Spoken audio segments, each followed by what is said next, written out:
like that, we are now out of El Salvador. Goodbye, El Salvador. I love you. And now we are in Guatemala.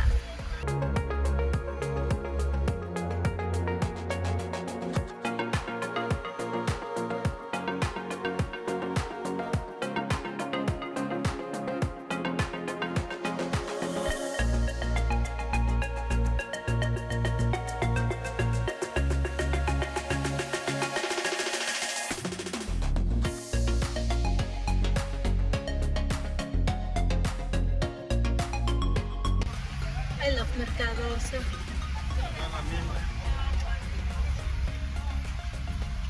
To me, they're so fun.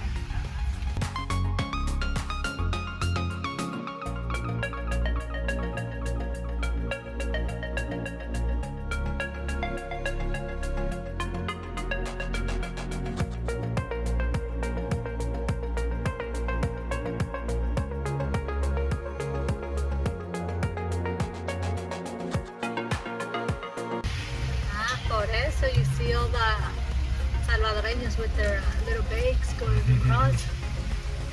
So if you have your DUI, you can just literally walk over. Get a scan, come on over, and there you are.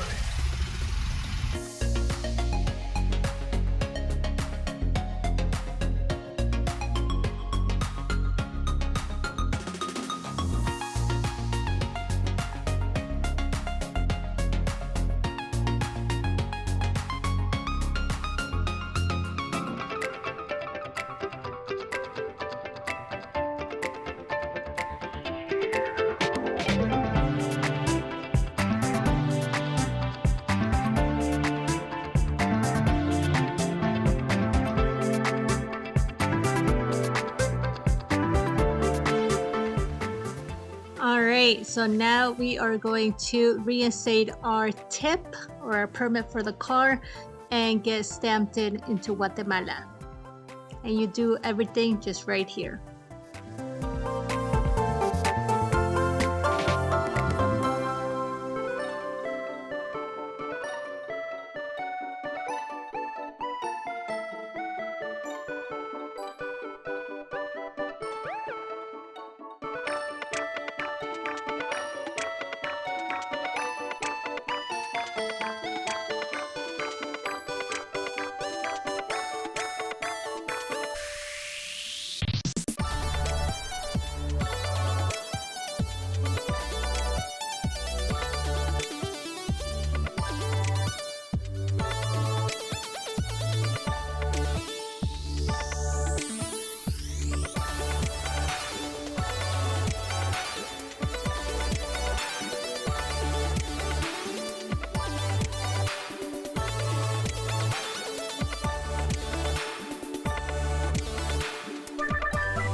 So we were stuck behind traffic for about an hour here.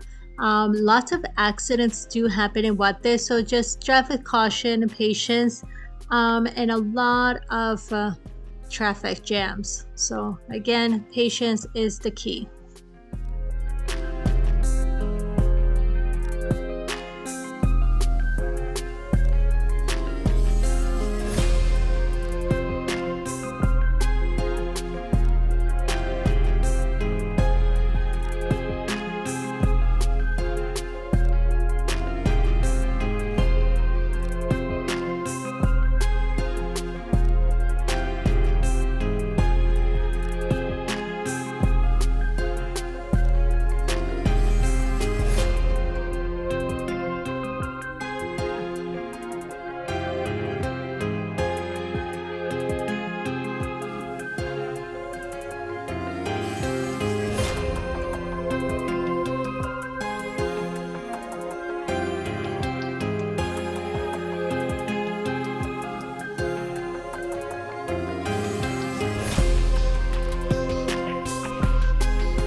traffic again for over an hour and a half.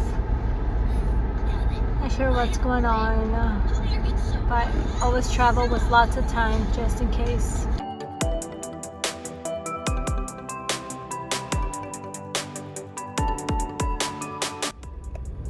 Okay, we're not sure what is happening. We had to go through the city and that's pretty empty, but every single highway is completely packed. Traffic jam, standstill. Humongous traffic jams, and we have found the rest of the traffic, so now we're gonna be stuck here. We've been at this traffic for almost 4 hours, and we just left at a hotel that's fully booked. We think it's because of this. People on the other side of the road. It's just a crazy mess here. We're still about 45 minutes away from the border, so it has nothing to do with the border. We've been stuck in traffic, what, about 3 hours into the trip? We started getting stuck in traffic? Yeah. The first time was about an hour, and this time is about construction. We're going 4 hours. Been driving since pretty much 6:30 in the morning. It's almost 7 o'clock right now. It is a very long day. We are not very happy about any of this, but you know what? It's not even that long of a drive. The plan was to be in Mexico in a warm bed by now. 3:30. With dinner and everything. But here we are at 6:53 and we are still dealing with this traffic. It's gonna be a long one, guys. Stopping again. It's gonna be a very long one.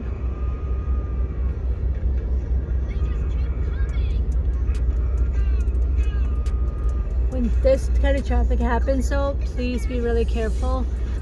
Drivers just go on the other side of the road. Buses, the minivans, like everything, not just the bikes. The bikes are in the shoulder.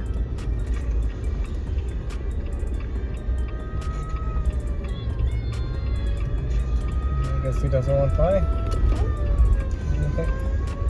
Bikes are in the shoulder. Sometimes the emergency vehicles have their lights and sirens on, but they aren't actually going anywhere. So you never know.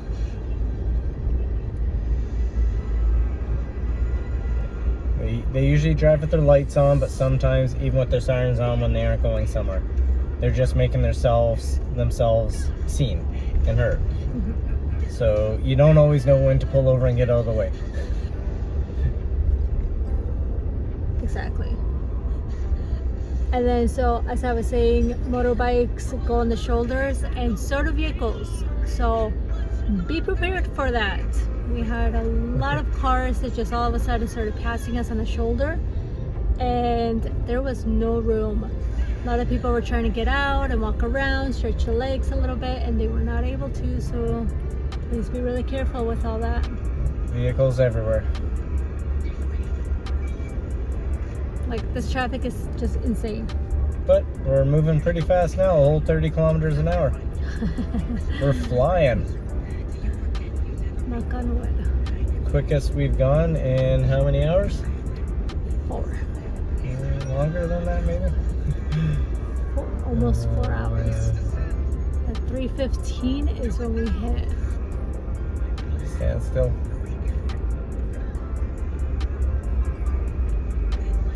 But we're moving now, so hopefully we can just find a hotel somewhere and rest for the night. yeah, we're out of something now. And we have like no traffic behind us now. This is very odd. It's so weird, it makes no sense. Wish us luck, guys. Wish us luck. Alrighty, so we spent the night here in Guate last night because with that traffic jam there was no getting into the border. We stayed at, it's actually a nice area, insecure place, has little cute places, has a pool, Let me show you the pool. It's a pool. It was very busy. It's very, it's affordable, but it's very loud. Super duper loud. Plus AC, and then you'll focus on being cold instead. So now we go to the border and see how it goes. Wish us luck.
Alright, so we have done Guatemala.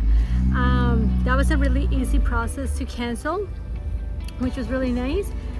We are now at the Mexico border, just waiting to get the tip for the car. Finally got the FMMs. It's quite a process. It takes a bit to get all that done. And then they'll ask you how many days. Always ask a little bit more if you're going to be paying. If it's 7, it's free, but if it's more than 7, you have to pay 684 pesos, I think, per person. And it's a lot, but it is what it is. And then so you have to go here, ask. If you go to Mexico, you have to ask them before they stamp your passport. You have to ask them for the FMM. And then you fill it out, and then you go to the Ejercitos right beside it, and then you pay for it, and then you go back to the other side and they stamp it. And make sure you get the receipts. Always get receipts, because then you won't be able to cancel your tip. And then so we have copies of everything, but of course they always ask for something when you come here. And so now Jody is out looking for a place to get a copy of his stamped FMM. So he has his passport and the receipt with him just in case. And but they have to go in to the ciudad, like leave the border area, and then come back in. So luckily he found somebody that went with him, so that's really nice. And hopefully they'll be able to find somewhere, but they have no printers here, or copiers, I mean. So that always happens. And in Guate, to get the tip reinstated, we had to get a copy of his passport stamped into the country. Luckily, if you have most of your copies, they'll probably do it for you. But here, they decided to just not give them a photocopier, so they can't do that. So yeah, that is what the process is like. There's a lot of sitting around, waiting around. We got to the border in Guate at 7:30, but it didn't open till 8, so we had time to go and get copies of the stuff we needed, because we ran out of copies. Found some juice, walk around, get some quesales that you probably won't use. But yeah, hopefully pretty soon. It's 9 o'clock now, So it's been an hour, but we're actually making lots of progress, which is awesome. Even though leaving El Salvador, entering Guatemala still took an hour. So you come with time. Come with time, come with expectations that it's gonna take a while to get things done, but they get done. You just gotta come with patience, and hopefully everything goes good from here on. So, and you do have to pay 90 pesos for them to splash your car with a little bit of water mist, I think. And then you come and park, and then that's the office. The nice thing about this one is that everything is in there. Your immigration is right there, and then you have to sit just right beside it. You don't have to go looking for it or anything, which is nice. And then just a really big tip. So if you're coming in from Ciudad Hidalgo, that's where you come in. You cannot walk through here. I ended up getting out the first time. It was a big thing because we were trying to ask the guard, and then so he's like, no, you can't walk. So Jody had to walk or drive in with the kids, and then I had to walk all the way around the city. Okay, that's a lie. It's like literally just around the block. And then where all those people are, there's a walking border, if you will, there, and that's where you walk in. And then you just meet up here, and then you just go right back in there. I know, kind of confusing, but that's the process. So whatever you do, if you're in Ciudad Hidalgo, do not leave your vehicle. Don't get out of it, because yeah, otherwise they will make you walk. It was literally fine. There's a car right there.